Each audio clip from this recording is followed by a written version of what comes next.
A vontade, capítulo 28 do livro Tratado de Psicologia Revolucionária. A grande obra é, antes de tudo, a criação do homem por si mesmo, à base de trabalhos conscientes e padecimentos voluntários. A grande obra é a conquista interior de nós mesmos, de nossa verdadeira liberdade em Deus. Necessitamos, com urgência máxima, inadiável, desintegrar todos esses eus que vivem em nosso interior, se é que, em realidade, queremos a emancipação perfeita da vontade. Nicolas Flamel e Raimundo Lúlio, pobres ambos, liberaram sua vontade e realizaram inumeráveis prodígios psicológicos que assombram. Agrippa não chegou nunca mais do que a primeira parte da grande obra e morreu penosamente, lutando na desintegração de seus eus com o propósito de se possuir a si mesmo e fixar sua independência.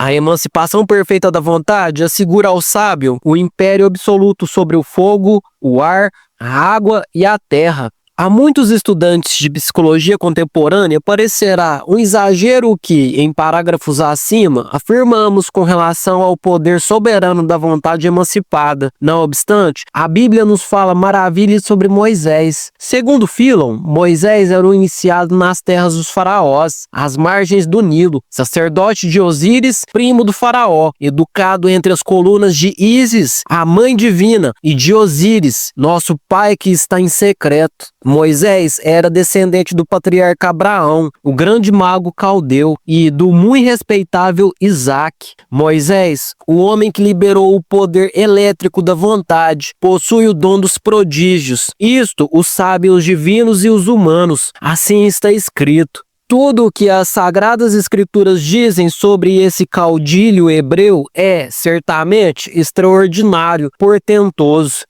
Moisés transforma seu bastão em serpente, transforma uma de suas mãos em mão de leproso, logo lhe devolve a vida. A prova, aquela da sarça ardente, pôs em claro seu poder. O povo compreende, ajoelha-se e se prosterna. Moisés utiliza uma vara mágica, emblema do poder real, do poder sacerdotal, do iniciado nos grandes mistérios da vida e da morte. Ante o faraó, Moisés muda em sangue a água do Nilo. Os peixes morrem, o rio sagrado fica infectado. Os egípcios não podem beber dele e as irrigações do Nilo derramam sangue pelos campos. Moisés faz mais, faz com que apareçam milhões de rãs desproporcionais, gigantescas, monstruosas, que saem do rio e invadem as casas. Logo, sob seu gesto indicador de uma vontade livre e soberana, aquelas rãs horríveis desaparecem. Mas, como o faraó não deixa livres os israelitas, Moisés opera novos prodígios, cobre a terra de sujeira,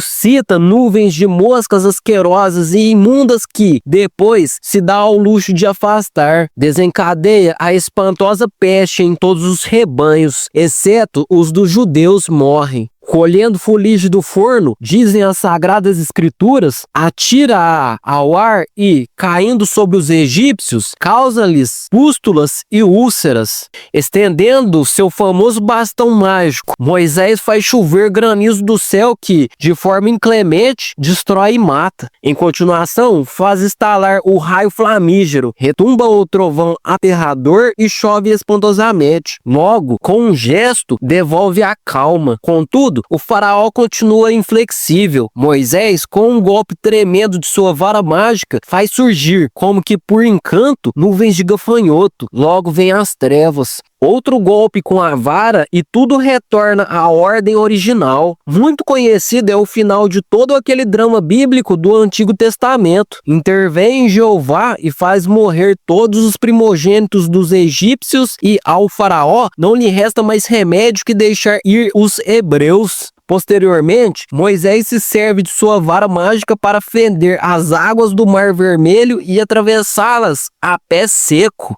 Quando os guerreiros egípcios se precipitaram por ali, perseguindo os israelitas, Moisés, com um gesto, faz com que as águas voltem a se fechar, tragando os perseguidores. Inquestionavelmente, muitos pseudo-ocultistas, ao ler tudo isto, quiseram fazer o mesmo, ter os mesmos poderes de Moisés. Contudo, isto é algo mais que impossível, enquanto a vontade continua engarrafada dentro de todos e cada um desses eus que nos diferentes transfundos de nossa psique carregamos. A essência embutida no mim mesmo é o gênio da lâmpada de Aladim, anelando liberdade. Livre tal gênio pode realizar prodígios. A essência é vontade e consciência, desgraçadamente processando-se em virtude de nosso próprio condicionamento. Quando a vontade é liberada, então se mescla ou se fusiona, integrando-se, assim, com a vontade universal, fazendo-se, por isto, soberana. A vontade individual, fusionada com a vontade universal, pode realizar todos os prodígios de Moisés. Existem 3 tipos de atos. Letra A, aqueles que correspondem à lei dos acidentes. Letra B, esses que pertencem à lei de recorrência, fatos sempre repetidos em cada existência. E letra C, ações determinadas intencionalmente pela vontade consciente. Inquestionavelmente, só pessoas que tenham libertado sua vontade mediante a morte do mim mesmo poderão realizar atos novos nascidos de seu livre arbítrio. Os atos comuns e correntes da humanidade são sempre o resultado da lei de recorrência ou um mero produto de acidentes mecânicos. Quem possui vontade livre de verdade pode originar novas circunstâncias. Quem tem sua vontade engarrafada dentro do eu pluralizado é vítima das circunstâncias. Em todas as páginas bíblicas existe um desenrolar maravilhoso de alta magia, vidência, profecia, prodígios, transfigurações, ressurreição de mortos, seja por insuflação ou por imposição de mãos, ou pelo olhar fixo na raiz do nariz, etc, etc, etc. Abunda na Bíblia a mensagem, o óleo sagrado, os passes magnéticos, a aplicação de um pouco de saliva sobre a parte enferma, a leitura do pensamento alheio, os transportes, as aparições, as palavras vindas do céu, etc, etc, etc. Verdadeiras maravilhas da vontade consciente libertada, emancipada, soberana. Bruxos, feiticeiros, magos negros abundam como a erva daninha. Entretanto, esses não são santos, nem profetas, nem adeptos da branca irmandade. Ninguém poderia chegar à iluminação real, nem exercer o sacerdócio absoluto da vontade consciente, se previamente não tivesse morrido radicalmente em si mesmo, aqui e agora.